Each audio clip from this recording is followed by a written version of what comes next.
Aujourd'hui, nous allons parler d'Antoine Goya. Il a sorti une vidéo « Mais qui pense le réel ?» Alors fais gaffe Antoine, parce qu'aujourd'hui, quand tu dis « Mais qui », c'est un motif suffisant pour être poursuivi pénalement pour antisémitisme. Ah si, je t'assure. Donc on va faire gaffe à ce qu'on dit et on va éviter de blasphémer. Ne mettons pas à mal quand même la religion antiraciste. Alors, c'est parti, de quel texte veux-tu nous parler? Je l'ai imprimé mon texte et je l'ai pris la pluie.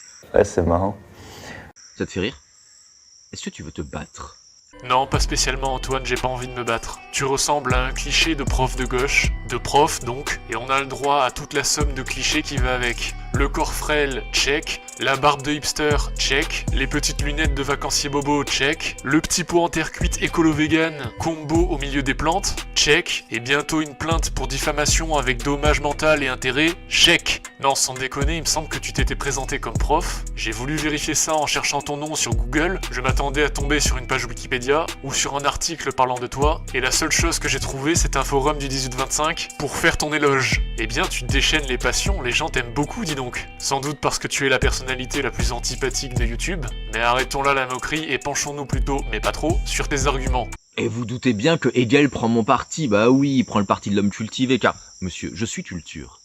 Oui, effectivement, tu es cultivé. Ça, on ne peut pas te l'enlever, tu as une énorme culture littéraire et cinématographique. Après, est-ce que cela suffit pour avoir raison ou bien pour être brillant? Je ne sais pas, mais en tout cas, ça suffit largement pour paraître intelligent. Maintenant, la question que je me pose, c'est est-ce que regarder à longueur de temps des films d'auteurs et de la littérature de profs est suffisant pour être objectif? Là non plus, je ne suis pas sûr. Est-ce que ta culture cinématographique et littéraire, qui est très spécifique au demeurant, ne biaise pas ton point de vue ou ta façon de voir les choses? Je pose ça là, mais avançons. Ainsi, on conduit un meurtrier au lieu de son exécution. Aux yeux du commun, il n'est qu'un meurtrier.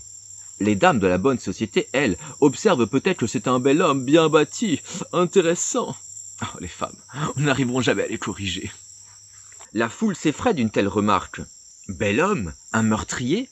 Est-il possible d'avoir des pensées aussi perverties et de trouver un meurtrier beau? Nul doute que vous ne valiez guère mieux vous-même. Voilà bien la corruption des mœurs qui règne dans la haute société, ajoute peut-être un prêtre qui connaît le fond des choses et des cœurs. Là, je m'arrête 2 secondes parce qu'on se rend bien compte qu'il y a la raison. C'est-à-dire que, lorsque par exemple je fais une vidéo sur Polanski pour expliquer toute l'affaire Polanski, limite je suis suspect moi-même, tu vois, genre... Bah non, j'explique de manière concrète quels sont les faits, mais pour l'homme inculte, directement il y a connivence. Alors laisse donc l'homme inculte que je suis t'expliquer comment fonctionne le monde. Selon toi, l'homme qui reproche à la femme de trouver le meurtrier beau est stupide, inculte, parce qu'au final, cette femme ne fait que décrire la vérité. Elle ne fait que décrire la réalité. Et donc, ce serait faire preuve de bêtise que de lui reprocher. C'est ce qu'explique Hegel et ce avec quoi tu es d'accord si j'ai bien compris. Seulement, ce qui t'échappe totalement, c'est que ce que l'on reproche à la femme, ce n'est pas de décrire la vérité, c'est en fait son manque de retenue face à ses désirs pour un psychopathe. Ce qui lui est reproché en fait, ce n'est pas de décrire la réalité, mais c'est son manque de vertu. Parce que la femme, en disant « qu'est-ce qu'il est beau ce meurtrier », ce que ça signifie en fait, c'est « oh là là, s'il était pas meurtrier et qu'il n'y avait pas la société et la justice, je le laisserais bien m'empaler avec son gros couteau ». C'est ça en fait qu'on lui reproche. Donc soit tu l'as compris et tu feins de l'ignorer, soit ton intelligence est largement surestimée. Donc je vais te donner un autre exemple pour enfoncer le clou, vu que tu as l'air d'avoir quelques difficultés. Essaie d'imaginer un père et son enfant dans un parc. À 10 mètres devant eux, il y a une mamie qui se balade, et tout à coup il y a une racaille qui passe et qui la plante avec un couteau pour se barrer avec le sac. Et là, ton petit gamin qui doit avoir 10 ans, il voit ça et il te dit « Oh, t'as vu papa, le couteau c'était un opinel !» Bon là, normalement, si t'as une réaction de parent classique, dans la demi-heure, ton gosse il est chez le psy pour évaluer son manque d'empathie et son niveau de psychopathie. Tu vas pas lui dire « Bravo fiston, effectivement, c'était un opinel. Tu es très observateur, haha !» Non, personne fait ça. Parce que l'empathie est un critère de sélection naturelle, normalement, pour qu'une société fonctionne bien. Donc forcément, toute personne faisant manque et preuve d'un manque d'empathie sera pointée du doigt. Comme la femme qui exprime son désir pour le meurtrier, et qui n'est même pas capable de contenir ses sentiments et ses désirs en faisant un compliment pour un meurtrier. Sans doute au passage devant la famille de la victime. Bien, mais continue Antoine, j'ai hâte d'entendre la suite. Je continue, monsieur. Pour qui connaît bien les hommes, il est important de suivre la formation de la mentalité du criminel, son passé, son éducation, la mésentente entre son père et sa mère, la répression impitoyable d'une faute minime expliquant l'amertume de cet être humain envers l'ordre social. Sa première réaction contre cet ordre l'en a exclu, et dès lors ne lui a plus permis de subsister que par le crime. Il y aura bien des gens pour dire en entendant ceci Il cherche à excuser un assassin. Et je sais qu'il y en aura dans les commentaires. Eh bien déjà, tu auras le droit à ma réponse en commentaire, c'est déjà pas mal. Et ensuite, ce que tu décris ici, il se trouve que c'est exactement ce dont j'ai parlé dans ma dernière vidéo en réponse à Modin Malin. Tu nous décris une abstraction qui est effectivement juste, qui est le classique discours gauchiste, mais que j'ai défendu sous certaines conditions. Celle que cette moralité ne se substitue pas à la nécessité. Allez voir ma dernière vidéo. D'autre part, toi qui fais le procès des abstractions au profit du réel, ce que tu viens de décrire et de défendre, c'est effectivement une abstraction, et qui effectivement bien souvent cherche à excuser le fautif. Et c'est là où c'est dangereux, on substitue la nécessité en la remplaçant par de la morale. Est-ce que c'est nécessaire d'expliquer les raisons qui ont poussé le criminel à faire son crime, si c'est juste pour alléger sa peine et ne prendre aucune disposition afin d'éviter que ça se reproduise derrière? Eh bien tu vois ça Antoine, ce que je t'explique c'est du concret, et pourtant je l'ai fait en utilisant des abstractions. J'espère que tu ne vas pas te faire un nœud au cerveau. Voilà donc ce qu'est la pensée abstraite, ne voir dans le meurtrier que cette abstraction d'être un meurtrier, et à l'aide de cette qualité simple, anéantir tout autre caractère humain. Ouais, c'est pas faux.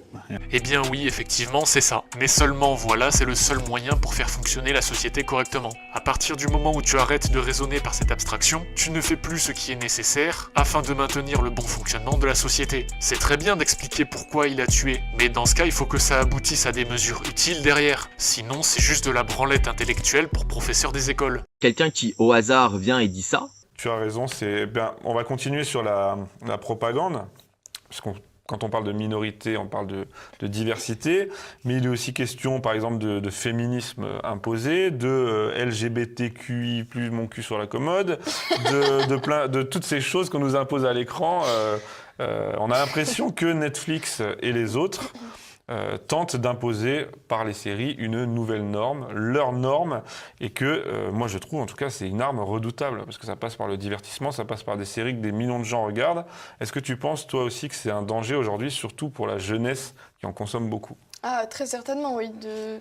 Netflix, c'est un petit peu la quintessence de cette propagande LGBT et compagnie, comme tu l'as si bien dit. Extrait pris totalement au hasard. Hein, voilà, c'est pas du tout... voilà, comme ça. Est-ce que là, elle est en train de parler concret ou est-ce qu'elle est en train de parler abstrait? Parce que là, on parle de propagande LGBT, de lobby LGBT, etc. Est-ce qu'elle est en train de parler concrètement? Ou est-ce qu'elle est en train de faire comme ce bourgmestre avec les souffrances de Werther? Mais arrête de faire genre comme si t'étais pas au courant de la propagande wokiste aujourd'hui. Tu veux du concret? Tiens, je te file le lien de la vidéo de Valek sur Netflix. C'est cadeau, me remercie pas, ça me fait plaisir. Et comme ça dénotera un peu de ta culture habituelle de film d'auteur. Car je connais du Goethe de tête. Il préfère les filles aux garçons parce qu'une fois qu'une fille a servi comme fille, elle peut toujours servir comme garçon. Un poète. Bravo, tu viens de découvrir le monde capitaliste, dont l'élite utilise l'hypergamie des femmes pour les utiliser comme mouchoirs, puis pour les recycler ensuite comme esclaves prolétaires. Mes félicitations. Que le lobby, on peut citer le nom des personnes qui font partie de ce lobby, le nom des associations qui font partie de ce lobby, on peut citer leurs revendications, les moyens par lesquels ils font pression sur les groupes genre Netflix là, pour faire passer leurs idées. Et là, on parlerait concrètement. Nous voulons des noms, monsieur. Mais quelle hypocrisie, Antoine, arrête. Tu sais très bien que le premier qui va donner les noms va dans le meilleur des cas faire directement sauter sa chaîne, soit dans le pire des cas recevoir dans tous les sens des procès pour diffamation. Tu parles comme si on vivait dans un monde où la parole était libre, et comme si on ne vivait pas dans le totalitarisme intellectuel et la censure. Donc qui comprend le réel, je sais pas, mais certainement pas toi, visiblement. Mais surtout, la question la plus importante, c'est en quoi est-ce que ça rendrait l'œuvre mauvaise? Ah, première question qui n'est pas stupide et dont la réponse n'est pas évidente. En quoi un message de propagande glissé dans une œuvre rendrait celle-ci bonne ou mauvaise? Est-ce qu'une œuvre ne peut pas s'apprécier indépendamment de son message? Alors selon toi Antoine, la réponse est évidemment oui, et ce n'est pas parce que je ne suis pas d'accord avec toi que ma réponse va être non. C'est plus compliqué que ça. Qu'est-ce qui définit une œuvre? Son scénario, sa mise en scène, ses dialogues, les plans de caméra, la gestion de la lumière, ou bien son message de propagande, sa morale? Eh bien c'est tout ça à la fois. Une œuvre, c'est plusieurs variables. Et que tu le veuilles ou non, le message de propagande fait partie de ces variables. Donc le message de propagande peut moduler plus ou moins ton appréciation de l'œuvre. Donc le problème là, pour notre amie Thaïs, c'est pas la propagande. Vu que elle et ses amis veulent faire de la propagande pour la France, le problème pour elle, c'est le côté LGBT. Alors plusieurs choses. De une, si évidemment que le problème est la propagande, et que cette propagande est de la propagande déconstructiviste. Le problème c'est la nature de la propagande qui est wokiste. Une propagande qui tord le réel pour le faire rentrer dans un planning idéologique. Et tout le problème de cette propagande est qu'elle est destructrice. On parlera dans les livres d'histoire des dégâts causés par celle-ci pendant à mon avis très longtemps, si jamais notre civilisation survit à cette destruction intellectuelle. Bien ensuite, deuxième chose, est-ce que arrêter la propagande wokiste qui crache en permanence sur la France et rétablir les faits et le réel, c'est-à-dire remettre les points sur les i, et rappeler que notre civilisation a été une grande civilisation et qu'on peut en être fier et l'aimer, est-ce que ça, c'est de la propagande? Pour faire une phrase plus courte et plus digeste, est-ce que arrêter la propagande wokiste fait de nous des propagandistes? Personnellement, je ne pense pas, mais on va aller au bout du raisonnement et imaginer que oui, posons-nous le problème de la nature de la propagande. Est-ce que la propagande wokiste est vertueuse ou bien alors destructrice? Et à côté, est-ce qu'une propagande qui pousse à aimer son pays est vertueuse ou destructrice? Voilà, tu as ta réponse. Laquelle des deux propagandes est dans la morale et laquelle est nécessaire à son pays et à la civilisation qui l'habite? Eh bien oui monsieur, avec moi on va au fond des choses. On n'est pas sur une discussion superficielle de comptoir de bar en sirotant de l'eau de pluie. Prenons votre gauchiste préféré, les droits tardés. Prenons votre gauchiste préféré. J'ai nommé le canard boiteux. Sur un sujet que vous adorez, le sujet de la vaccination. Ah oui. Oh oui. Donc il fait une vidéo pour expliquer pourquoi s'il n'est pas vacciné. Dans sa vidéo, il commence par dire ça.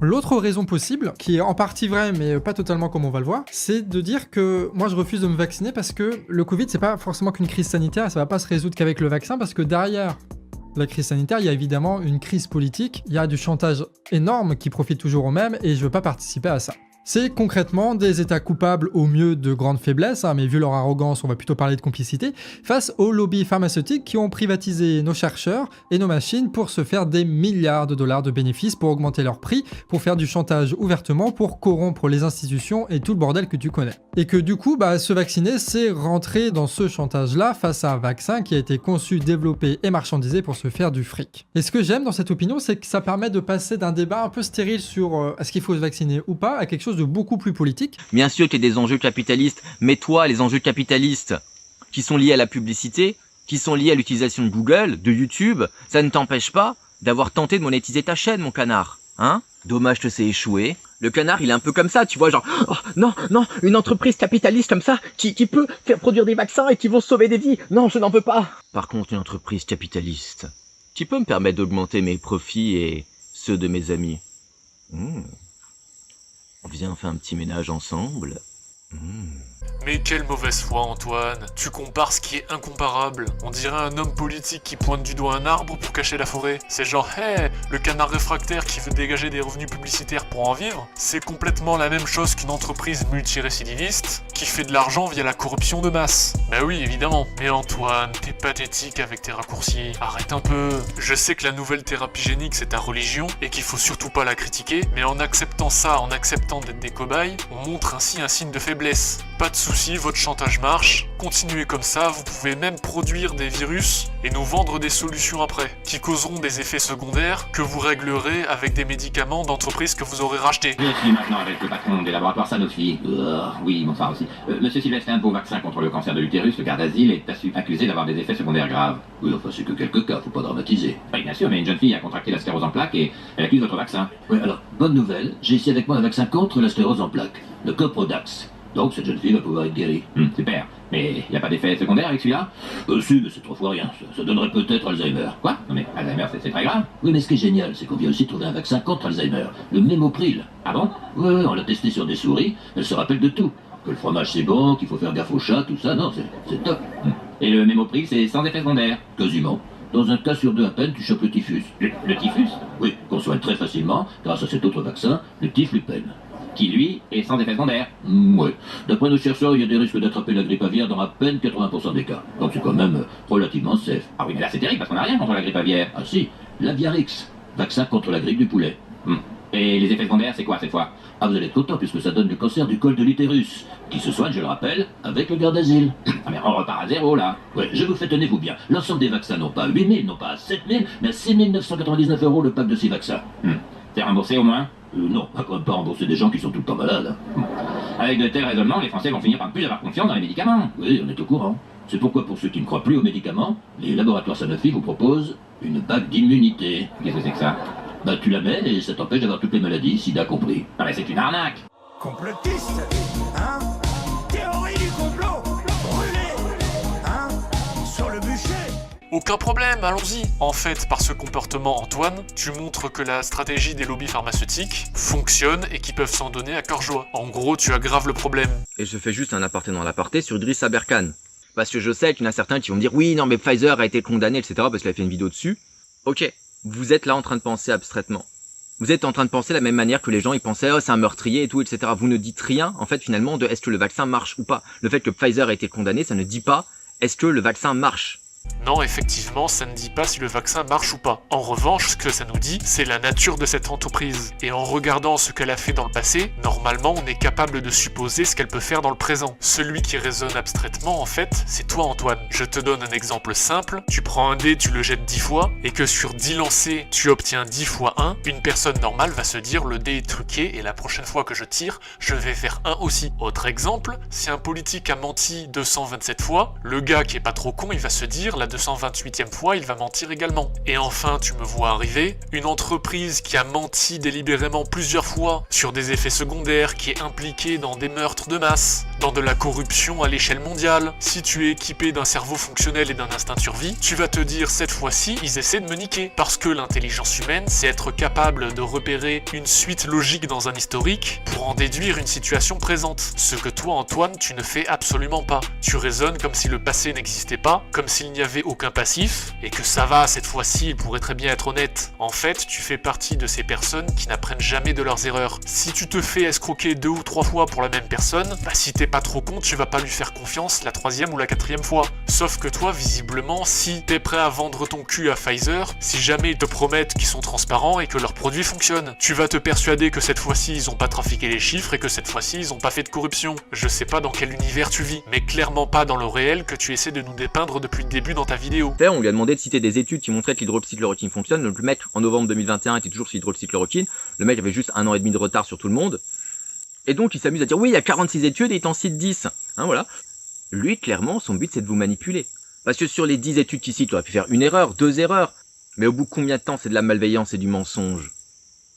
Et si vous ne croyez pas, on va vite le faire. Hein. Regardez, hop là. Celle-là, là. On va regarder, hop. Bah non. Oh, on va regarder celle-là. Hop. Bah non.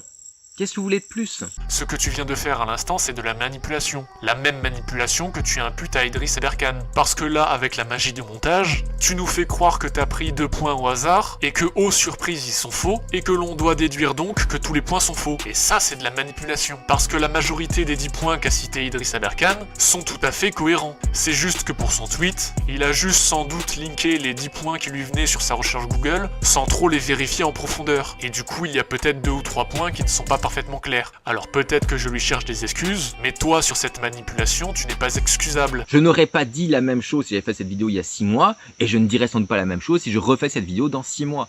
Oui, effectivement, c'est le principe d'une girouette, et tu ne diras pas non plus la même chose dans plusieurs années, si jamais on se rend compte que les chiffres sur les effets secondaires des produits ont été dissimulés ou cachés, ou s'il y a une vague d'explosion d'effets secondaires à long terme. Ça, on n'a pas le recul pour le dire, mais au vu du passif de la boîte qui te vend ces produits, j'ai quand même mes petites idées là-dessus. Rappelle-toi, l'analyse de l'historique pour déduire le présent. T'inquiète, t'y arriveras un jour toi aussi. Peut-être qu'à la 125e dose, tu commenceras à te poser des questions. Parce qu'en fait, c'est bien beau de vouloir t'en prendre à Psychodélique, qui lui, clairement, parle abstrait, il raconte que des conneries, hein. Mais vous fumez, monsieur. Ah, c'est génial! Rigoler en lisant des articles qui mettent en avant les délires psychiatriques des wokistes, de ceux qu'ils se permettent quand ils ont le pouvoir, et qui sont au passage des constats alarmants sur le niveau de déchéance de notre société, ça, c'est raisonner de manière abstraite selon toi. Aïe aïe aïe, toi qui venais pour nous parler du réel, tu t'en éloignes de plus en plus. Reviens, Antoine! Est-ce que t'en connais beaucoup de ces régimes où il suffit en fait de faire 2 piqûres et puis c'est bon, t'es plus discriminé? Non, non, parce qu'en fait, c'était l'essence même des régimes d'apartheid, de ségrégation, etc. C'était que tu ne choisissais déjà pas si t'étais discriminé ou non. Là, je suis désolé, tu l'as choisi. C'est-à-dire que tu mets toute une énergie à pas aller te faire vacciner. Et surtout, toute discrimination peut s'arrêter en un claquement de doigts. Allez, c'est parti, allons plus loin dans la mauvaise foi. Antoine, je crois que tu confonds deux choses. Le choix et le chantage. Une personne qui est sous l'effet d'un chantage n'a pas le choix. Ça me paraît vraiment incroyable de devoir t'expliquer une évidence pareille. Mais apparemment, c'est pas évident pour toi. Je te conseille de te renseigner sur ce qu'est le consentement libre et éclairé, mais aussi ce qu'est la fabrique du consentement. Promis, ça va enrichir ta culture. D'ailleurs, j'aime à penser que ton avis a été fabriqué de toutes pièces pour que tu te fasses vacciner. Grâce à la propagande de la peur des médias, entre autres. Parce qu'imaginons que tous les morts qu'il y a eu pendant la pandémie aient été imputés à la pandémie. Ça voudrait dire que pendant la pandémie, les gens ont arrêté de mourir de vieillesse, d'accidents ou d'autres maladies. Quelqu'un qui tombe du haut d'un immeuble, il s'écrase sur le trottoir et on le teste positif, il sera déclaré comme mort du C19. Alors comment savoir s'il y a eu surmortalité? Comment savoir s'il y a eu plus de morts par rapport à une situation classique où il n'y aurait pas eu de pandémie? Eh bien c'est simple, on commence à regarder les chiffres de mortalité mensuelle de l'INSEE. Et si je les regarde de près, je peux constater que ça varie entre 45 et 55 000 depuis maintenant très longtemps. Et le pic de mortalité le plus élevé, ça a été janvier 2017 avec quasiment 67 000 morts. Alors j'ai regardé sur Wikipédia ce qui s'est passé en janvier 2017 comme événement, et il ne parle nulle part d'épidémie. C'est sans doute que 67 000 morts, c'est loin d'être assez pour en faire un événement marquant. Mais alors qu'en est-il en 2020 et 2021? Eh bien penchons-nous sur les chiffres. Il y a eu en tout 6 pics à plus de 60 000 morts, mais absolument aucun n'a dépassé les 67 000 de janvier 2017. Est-ce que c'est ça cette pandémie qu'on associe à la peste noire? Une maladie qui ne fait pas plus de ravages qu'une grippe classique en gros. À supposer qu'il y ait eu une grippe en janvier 2017. Sinon ça voudrait dire qu'il n'y ait pas eu plus significativement de morts, ni d'écart aléatoire à la moyenne, qu'une situation normale que l'on peut comparer sur les 20 dernières années. Et pour rappel, on est une population vieillissante, et la génération du baby-boom est en partie en train d'y passer naturellement par la vieillesse. Et quand l'entièreté de la génération du baby-boom va disparaître de manière naturelle sur une période de 5 à 10 ans, je vous garantis que ça va faire augmenter les chiffres de décès, et cela indépendamment de toute pandémie. J'ai mis un maximum de liens en description, servez-vous, c'est moi qui régale. Et puisque tu as cité Idriss Aberkan, je te conseille d'aller voir sa vidéo sur les 18 mensonges des médias à propos de Didier Raoult. Tu verras ainsi ce que sont prêts à faire les médias pour ceux qui tirent les ficelles en haut de la pyramide. Que ce soit historiquement en période de guerre contre les Allemands, ou plus récemment économiquement, pour servir leurs maîtres, les lobbies pharmaceutiques. Évidemment la vidéo a sauté, mais heureusement elle a été réuploadée. Voilà ce qui se passe quand tu utilises ta liberté d'expression pour dénoncer des mensonges et de la malveillance, et que tu commences à faire beaucoup de vues. Alors imagine si on fait comme tu dis, qu'on détaille et qu'on donne des noms. Là c'est direct la casse-prison, ne passez pas par le départ, ne touchez pas 20 000 €. Je suis enragé, on nous prend pour des cons. Complotistes, hein? Théorie du complot, brûlé, hein? Sur le bûcher. Bien sur ce, je vais pas tarder à conclure. Je pense Antoine que tu adores t'écouter parler, tu adores citer des lectures de personnes qui ont réfléchi à ta place, mais force est de constater que ce n'est pas toujours suffisant pour élaborer un raisonnement valable. Tu es très fort pour parler tout seul et pour prendre ton teint hautain et ton air supérieur, d'homme cultivé et méprisant du peuple, qui se sent supérieur à la masse, mais dès qu'il s'agit de débattre avec des vraies personnes, c'est de suite beaucoup plus compliqué. Comment tu enlèves la comorbidité des gens qui ont le sida? Comment tu l'enlèves, cette comorbidité-là? Comment tu emmerdes la comorbidité des gens qui sont immunodéprimés? Antoine, essaye d'être calme, s'il te plaît. Putain de gueule, espèce de débile! T'es un débile dangereux! Tu fermes ta gueule de con et tu te tais, tu appelles à la vaccination comme tout le monde! C'est quand même incroyable d'être un mongol, d'être là en train de dire oui. Oh oui, mais bon, combien de morts parmi tes abonnés, espèce de débile? Combien de morts parmi tes putains d'abonnés? Il faut surtout pas politiser les questions, évidemment, il faut pas politiser les questions. Donc voilà Antoine, arrête de renifler TP et commence par essayer de tenir un débat calme avec des gens qui n'ont pas le même avis que toi. Arrête de faire de la branlette intellectuelle au milieu des bambous et confronte-toi à la diversité des opinions. Parce qu'au-delà de ta culture cinématographique de films d'auteur et de littérature de prof, la seule image que tu renvoies sur internet, c'est celle d'une personne antipathique, froide et dénuée d'empathie. Ça ne veut pas dire qu'il faut sombrer dans l'émotionnel et le sentimentalisme, mais qu'il faut simplement un équilibre pour ne pas paraître aux yeux du monde comme un sociopathe apathique. Bon, cela dit, je suis en train de tirer sur l'ambulance en feu, mais il t'arrive quand même de dire des trucs intelligents. Sinon, je ne suivrai pas tes vidéos, et la plupart de tes abonnés non plus d'ailleurs. Mais je garde toujours un œil critique et de la distance avec ce que tu racontes. Je fais le tri car dans tes vidéos, il y a à boire et à manger. Et il m'est même arrivé de te citer. Comme quoi, tu racontes pas que des conneries. Sur ce, sans rancune, désolé pour la frappe nucléaire sur ton physique et sur tes arguments. N'hésite pas à me répondre si l'envie t'en prend. Tu auras toute mon attention particulière. Merci à tous ceux qui ont regardé cette vidéo. N'hésitez pas à vous abonner, à la partager. Vous pouvez notamment me retweeter, c'est je pense ce qui fonctionne le mieux. Donc n'hésitez pas à me suivre sur les réseaux qui s'affichent ici. Et je vous dis à bientôt pour une prochaine vidéo. Ciao!